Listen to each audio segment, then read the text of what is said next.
اللهم صل على سيدنا ومولانا محمد وعلى آل سيدنا ومولانا محمد وأصحاب سيدنا ومولانا محمد بعدد كل ذرة مئات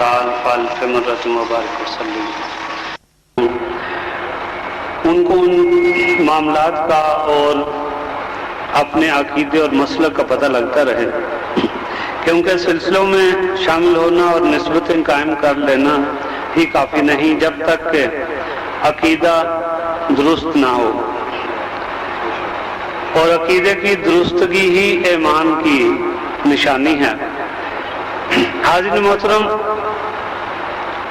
قرآن پاک کی روح سے انسان کو 4 طبقات میں اللہ تعالیٰ نے تقسیم کر دیا.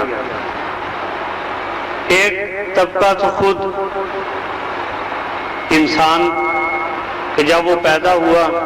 تو وہ بطور انسان کے اس کا کوئی مذہب کوئی دین نہ تھا، وہ بے شعور تھا اور ایک ایسا اور پیار دینے والی شے تھا کہ ہر دیکھنے والا اس پیدا ہونے والے انسان سے پیار کرتا تھا اور وہ انسان کہلایا. پھر جب شعور حاصل ہوا اس کو اور اس کو ماں باپ کی طرف سے تربیت ملی تو اس نے اللہ اور نبی علیہ السلام کا کلمہ پڑھا اور پھر مسلمان بن گیا. یہ اس کا دوسرا طبقہ اور دوسرا درجہ شروع ہوا کہ پیدا تو وہ انسان ہوا اور پھر جب اس کو شعور ملا تو کلمہ پڑھا اور مسلمان بن گیا. اور پھر جب مزید شعور حاصل ہوا اور مسلمان ہونے کا وہ دعوے دار بنا اور اللہ تعالیٰ کے آگے جھکنا اور بندگی اس کا شعار بنا اور اس نے سمجھا کہ خالی مسلمان ہونا کافی نہیں بلکہ اللہ کا بندہ بننا بھی ضروری ہے، تو اس نے بندگی شروع کی. تو یہاں سے وہ تیسرا طبقہ انسان کا شروع ہوا کہ وہ بندہ بن گیا. یعنی انسان پیدا ہوا، مسلمان بنا اور پھر جب بندگی کا شعور آیا تو بندگی ادا کی اور پھر وہ بندہ بن گیا. اور پھر چوتھا اور سب سے اہم درجہ اس انسان، اس مسلمان اور اس بندے کا یہ ہوا کہ اس کو اللہ تعالیٰ نے کہیں کہیں قرآن پاک میں ایمان والے کا خطاب دے دیا، مومن کا خطاب عطا فرما دیا. اور مومن کا جو درجہ ہے وہ انسان سے، مسلمان سے اور کسی بھی بندے سے سب سے اوپر ہے. پھر مومنین کے اپنے درجات ہیں لیکن مومن بہرحال مومن ہے. لیکن اب اس میں دیکھنا یہ ہے کہ مومن بننا کیوں ضروری ہے اور مومن کی خاصیت جو ہے وہ کیا ہونی چاہیے. اور قرآن پاک میں جہاں پہ بھی کوئی کسی خاص اہم بات کا تذکرہ ہوا انسان کے حوالے سے، وہاں پہ جب بھی کسی خاص بات کا طلب یا کسی خاص انعام کا ذکر کیا گیا تو وہاں پہ مخاطب نہ مسلمان ہوا، نہ انسان ہوا، نہ بندہ ہوا، بلکہ وہاں پہ مخاطب مومن ہوا. یعنی اگر یہ کہا گیا کہ اللہ اور اس کے فرشتے محبوب علیہ السلام پر درود بھیجتے ہیں تو چونکہ درود بھیجنا ایک سنت الہیہ تھی، اس لیے یہاں پہ فرمایا کہ اے مومنو تم بھی اللہ اور اس کے نبی پہ درود بھیجا کرو. یہاں پہ کسی 3 طبقوں میں سے کسی اور طبقے کا نام نہیں لیا گیا، بلکہ درود بھیجنا اللہ تعالیٰ کی سنت تھا، اس لیے یہاں پہ مومن کو خطاب کیا گیا. اور پھر قرآن پاک میں جس جگہ پہ بھی عمل صالحہ کا ذکر ہوا وہاں پہ سب سے پہلے ایمان والوں کا تذکرہ ہوا. یعنی سورہ عصر میں جب ہم دیکھتے ہیں کہ والعصر ان الانسان لفی خسر تو یہ آگے آتا ہے یعنی والعصر قسم ہے زمانے کی، اور پھر فرمایا کہ انسان خسارے میں ہے، پھر فرمایا الا الذین آمنوا وعملوا الصالحات، مگر وہ لوگ خسارے میں نہیں ہیں جو ایمان لائے اور جنہوں نے نیک عمل کیا۔ سورہ بقرہ میں بھی ایک آیت مبارکہ کی اسی طرح سے اسی طرف اشارہ ہے۔ اللہ تعالیٰ کا فرمان ہے اس آیت مبارکہ میں کہ وہ لوگ جو ایمان لائے اور جنہوں نے نیک عمل کیے، فرمایا کہ وہ فلاح پا گئے، ان کے لیے جنتیں ہیں۔ ایک جنت کا بھی ذکر نہیں فرمایا بلکہ فرمایا کہ وہ لوگ جو ایمان لائے اور جنہوں نے عمل صالح کیے ان کے لیے جنتیں ہیں، ایک سے زیادہ جنتیں ہیں، اور وہی لوگ ہیں جو فلاح پا گئے۔ یقیناً جن کو جنت مل گئی وہ فلاح پا گئے۔ لیکن حاضرین محترم، اس آیت مبارکہ کی روح سے دو تین چیزیں جو ہیں وہ ہمارے سامنے آتی ہیں۔ جیسے میں نے عرض کی کہ ایمان انسان کا چوتھا طبقہ ہے، لیکن سب سے برگزیدہ اور سب سے اہم بات اور سب سے اہم درجہ انسان کے لیے ہے۔ لیکن دیکھنا یہ ہے کہ جہاں پہ ایمان کی بات آئی وہاں پہ عمل صالحہ کی بات آئی، جہاں پہ عمل صالحہ کی بات آئی وہاں پہ ایمان کی بات آئی۔ مفسرین یہ کہتے ہیں کہ کوئی عمل چاہے کتنا بھی نیک کیوں نہ ہو، وہ عمل صالحہ نہیں ہوگا جب تک وہ ایمان کی حالت میں ادا نہیں ہوگا۔ کوئی عمل، کوئی نیک عمل چاہے وہ کتنا بھی نیک کیوں نہ ہو، وہ اس وقت تک صالحہ نہیں کہلائے گا جب تک ایمان کے ساتھ اس کا عمل نہیں ہوگا۔ اور اس کی مثال ایسی ہے کہ ایک میو تھا، اس نے میو اسپتال بنا دیا، آج تک وہاں سے لوگ فیض یاب ہو رہے ہیں۔ ایک نیک عمل تھا اس شخص کا، لیکن چونکہ وہ غیر مسلم تھا، ایماندار نہیں تھا، اس لیے اس کا نام اس دنیا تک تو زندہ رہے گا، لیکن قبر میں اور آخرت میں اس کے لیے کوئی جزا اور کوئی اجر نہیں ہے۔ اسی طرح ایک گنگا رام تھا، اس نے گنگا رام ہسپتال لاہور میں بنا دیا، وہ بھی نام جب تک کہ یہ دنیا ہے شاید گنگا رام ہسپتال کا نام اور گنگا رام کا نام اس حوالے سے جاری رہے دنیا میں، لیکن اس شخص کو اس نیک عمل کا کوئی بھی افزانہ قبر میں یا حشر میں نہیں ملے گا، اس لیے کہ وہ ایماندار نہیں تھا، نہ وہ مسلمان ہوا، نہ وہ اللہ کا بندہ بنا، اور نہ ہی وہ ایماندار ہوا۔ لیکن دوسری طرف کوئی ایسا ایمان والا جو معمولی سے معمولی عمل بھی نیک عمل کرتا ہے، رب اس سے جنت کا اور فلاح کا وعدہ فرما لیتا ہے۔ لیکن حاضر محترم، اب دیکھنا یہ ہے کہ ایمان کیا ہے۔ بات انسان کی بھی ہو گئی، مسلمان بھی ہو گیا، نماز پڑھ کے بندگی کر کے بندہ بھی بن گیا، لیکن ایمان کیا چیز ہے اور ایمان کیسے حاصل ہوتا ہے؟ تو حاضر محترم، اس کے لیے ایمان کے باقی جز بھی ہوں گے، لیکن جزو اعظم ایک ہی ہے جو حضور علیہ الصلوۃ والسلام نے حضرت عمر رضی اللہ تعالیٰ عنہ کو بتایا اور یہ فرمایا کہ یہ اعلان کر دینا کہ ایمان یہ ہے۔ وہ اس طرح کہ حضرت عمر رضی اللہ تعالیٰ عنہ ایک مرتبہ حضور علیہ الصلوۃ والسلام کی خدمت اقدس میں تھے، حاضر تھے کہ باتیں ہو رہی تھیں، تو حضور علیہ الصلوۃ والسلام نے حضرت عمر رضی اللہ تعالیٰ عنہ سے پوچھا کہ اے عمر، تجھے مجھ سے کتنا پیار ہے، تجھے مجھ سے کتنی محبت ہے؟ تو حضرت عمر نے عرض کی کہ یا رسول اللہ، مجھے اپنے ماں باپ، اپنے بیوی بچوں، اپنے مال اسباب، سب سے زیادہ میں آپ سے محبت کرتا ہوں۔ تو حضور علیہ الصلوۃ والسلام نے عمر رضی اللہ تعالیٰ عنہ کو مخاطب کر کے پوچھا کہ اے عمر، کیا تجھے اپنے آپ سے بھی میں زیادہ عزیز ہوں؟ تو حضرت عمر نے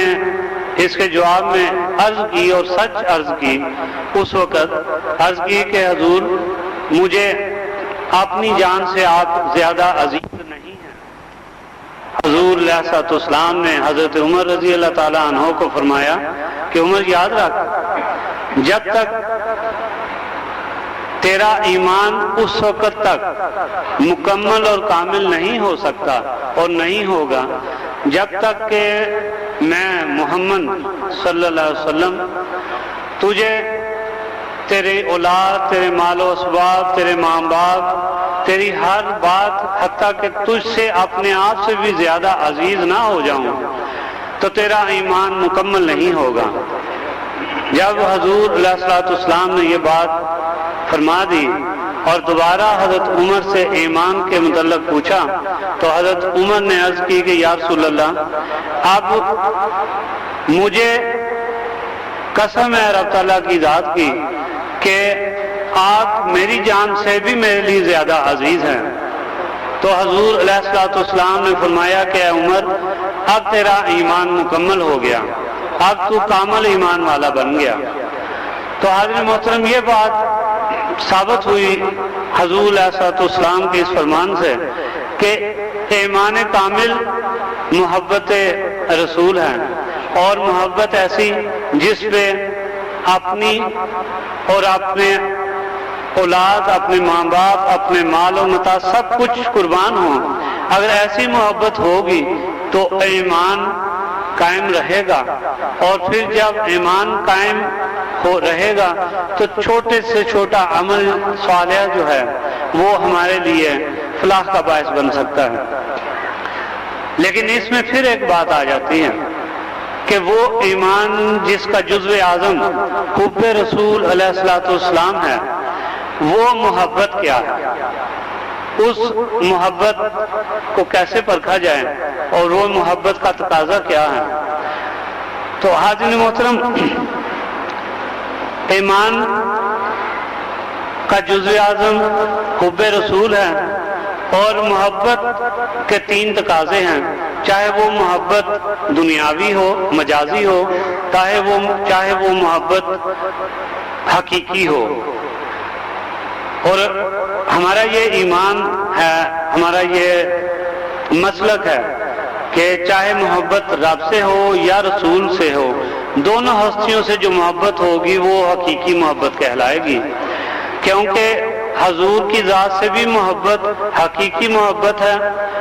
اور وہی محبت اللہ کو پہنچاتی ہے۔ اس کے علاوہ جتنی بھی محبتیں ہیں وہ مجازی ہیں،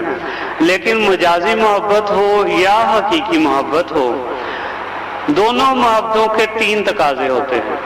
پہلا تقاضا یہ ہوتا ہے کہ محبوب کے دیدار کا کوئی نہ کوئی ذریعہ بن جائے۔ کسی کا مجازی محبوب ہو تو وہ اس کے گھر کا چکر لگاتا ہے، اس کی کھڑکی کے سامنے، اس کے دروازے کے سامنے کھڑا ہو کے اس بات کی تو اے اللہ ہمیں بھی اسی نبی علیہ الصلوۃ والسلام کا دیدار نصیب فرما دے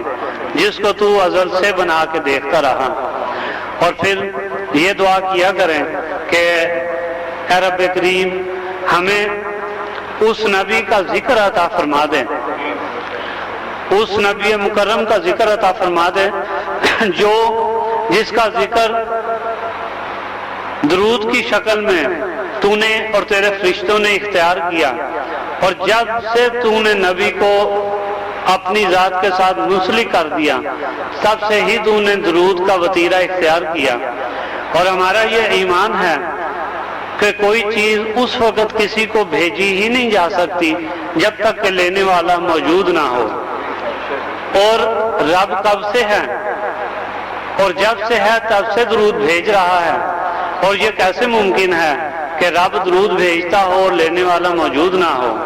اور یہی ہمارے مسلک کی اور ہمارے مذہب کی اور ہمارے ایمان کی بنیاد ہے کہ ہم جس پہ درود بھیجتے ہیں وہ سنت الہیہ ہے، اور ایک ایسی سنت وہ اللہ جو اپنے نبی پہ، اس نبی پہ جو درود وصول فرماتا رہا اپنے رب سے جب سے کہ اللہ اس پہ درود بھیجتا رہا، قرآن میں اس کی کوئی نشاندہی نہیں ہے۔ تو اللہ ہمیں وہ ذکر حبیب عطا فرما دے جو تیرا اور تیرے فرشتوں کا ذکر رہا، اور پھر اے اللہ ہمیں وہ رضا پوری کرنے کی توفیق عطا فرما دے جو تیرے محبوب کی رضا ہے، اور نبی کی رضا جو ہے وہ یقیناً اللہ کی رضا ہے۔ اور نبی جیسا کہ قرآن میں اللہ تعالیٰ نے فرمایا کہ تمہارا رسول تو تمہارے لیے بہت ہی رؤوف و رحیم ہے، اور وہ اتنا رحیم و کریم ہے۔ حضور نے جہاں پہ اللہ کے لیے یہ بات فرمائی کہ اللہ کئی ماؤں کا پیار ایک طرف اور رب کا پیار ایک طرف، لیکن میں یہ کہتا ہوں کہ اللہ تو اللہ ہے، خدا کی قسم، کئی ماؤں کا اور باپوں کا پیار ایک طرف اور میرے نبی کا پیار اپنے امتی سے ایک طرف۔ اور حضور نے کبھی بھی یہ نہ چاہا کہ اس کا کوئی ایک امتی بھی جو ہے وہ مشکل میں رہے اور سزا پائے اپنے کسی عمل سے۔ اور اس کی مثال میں آپ کو اس طور پہ بتاؤں گا کہ حضور علیہ الصلوۃ والسلام کے زمانے میں ایک عورت حضور کی خدمت میں آئی۔ حضور اپنے صحابہ کرام میں تشریف فرما تھے۔ اس نے صحابہ کے سامنے، حضور کے سامنے آ کے عرض کی کہ یا رسول اللہ، میں گناہ کر بیٹھی ہوں، میں زنا کر بیٹھی ہوں، مجھے سزا سنائیے۔ حضور نے اس کی اس بات کو سنا اور اس عورت کی طرف سے منہ پھیر لیا۔ اس عورت نے شاید یہ شک کیا کہ حضور کے کانوں تک میری آواز نہیں پہنچی۔ جس طرح حضور نے منہ پھیرا، حضور کے سامنے جا کے پھر اس بات کا اقرار کیا کہ حضور میں نے گناہ کیا، میرے لیے سزا تجویز کیجیے۔ حضور نے پھر اپنا منہ اس عورت کی طرف سے پھیر لیا، لیکن جب تیسری دفعہ اس عورت نے حضور کے سامنے جا کے آپ نے گناہ کا اقرار کیا تو حضور نے اس عورت کو کہا کہ جا اس وقت چلی جا، جب تو نے گناہ کیا اور زنا کیا، جب تو اپنے بچے کو جنم دے لے گی اس وقت میرے پاس آ جانا، پھر تیری سزا سناؤں گا۔ جب وہ چلی گئی تو صحابہ نے عرض کی کہ حضور آپ نے تو اس کے جرم کو پہلی دفعہ ہی سن لیا تھا، تو کیا وجہ کہ اس کو یہ بات پہلی دفعہ آپ نے نہ فرما دی؟ حضور نے فرمایا کہ قسم ہے مجھے رب العزت کی، اگر وہ عورت میرے پہلی دفعہ چہرہ پھیر لینے پہ چلی جاتی تو اس کو معافی مل جانی تھی، اگر وہ دوسری دفعہ چہرہ پھیرنے پہ چلی جاتی تو اس کو معافی مل جانی تھی، لیکن اس نے چونکہ حجت پوری کی اور 3 دفعہ اس نے اپنے جرم کا اقرار کر لیا، تو میں نے اسے کہا کہ جا چلی جا، جب تو بچہ جنم کر لے گی تو پھر میرے پاس آنا۔ پھر حاضر محترم ایک وقت ایسا آیا کہ وہ عورت اس بچے کو پیدا کر کے حضور کی خدمت میں آ گئی۔ اگر وہ چاہتی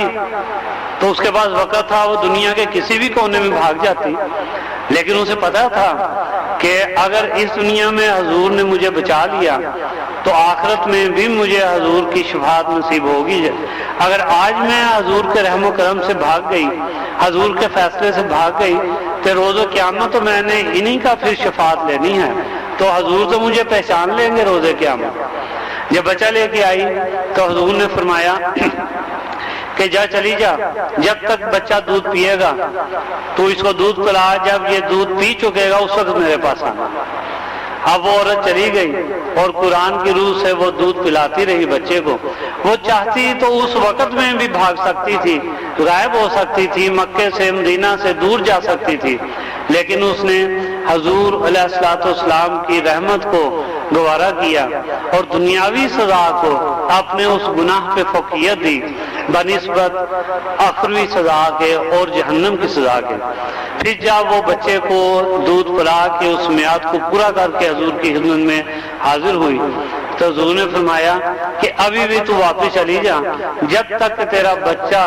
شعور کو نہ پہنچے اور اپنے آپ کو سنبھال نہ لے، تجھے اجازت ہے کہ اس وقت تو آنا، اس وقت تجھے سزا سنائی جائے گی۔ پھر وہ عورت چلی گئی اور آپ اندازہ لگائیے کہ وہ بچہ 6 سال یا 7 سال کا ہوا ہوگا، جبکہ وہ چلنے پھرنے جوگا ہو گیا،